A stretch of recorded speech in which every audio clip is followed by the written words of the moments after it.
Bride horror story. घनघोर अंधेरी रात में सुहाग की सेज पर बैठी आंचल अपने पति का इंतजार कर रही थी। तभी दरवाजा खुलने की आवाज से वह चौंक जाती है। रमेश अंदर आता है। रमेश, सुनो, यह शादी मेरी मर्जी के बगैर हुई है। मैं तुम जैसी काली लड़की से कभी शादी नहीं करता, लेकिन मेरे मम्मी पापा ने न जाने तुम में क्या देखा। ये कमरा मेरा है, तुम बराबर वाले कमरे में चली जाओ, वहीं सो जाना।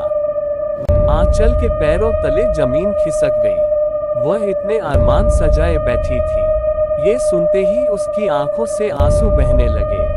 वह चुपचाप कमरे से बाहर निकलकर दूसरे कमरे की ओर जाने लगी। तभी उसके कानों में ठहाकों की आवाजें आने लगी।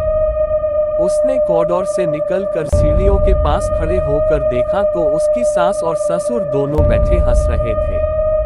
ससुर, देखा कितना दहेज मिला है, हमारा तो घर भर गया। अमीर घर से रिश्ता जोड़ने का यही फायदा होता है। पैसा इतना मिला है कि तिजोरी में रखने की जगह नहीं है। सास, वो तो ठीक है, लेकिन इस काली कलमुनी से कैसे पीछा छुड़ाया जाए। मैं तो अपने रमेश की दूसरी शादी किसी सुंदर लड़की से करूंगी। ससुर, अरे वो सब बाद में, अभी तो पैसों के मजे लो और वह घर में नौकरानी की तरह काम करती रहेगी। आंचल को गहरा सदमा लगा। मेरे पापा से ये सब कितने मीठे बनकर बात कर रहे थे। पापा ने मेरे रंग के कारण ही इन्हें इतना दहेज दिया था।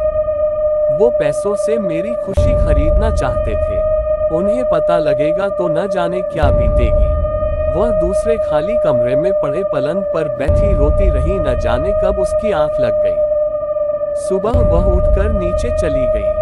सास, बहू, तू अपने मायके फोन कर दे, वो तुझे पगफेरे के लिए आज ही ले जाए। यहाँ हम तेरी मुंह दिखाई कर नहीं सकते, सब हमारा मजाक उड़ाएंगे। आंचल चुपचाप ऊपर आकर फोन करने लगती है।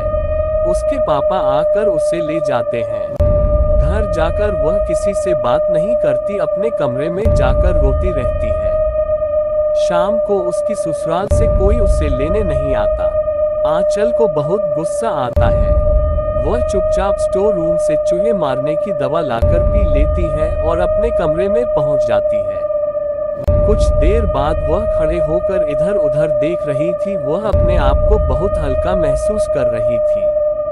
तभी वह देखती है सामने उसका ही शरीर पड़ा था।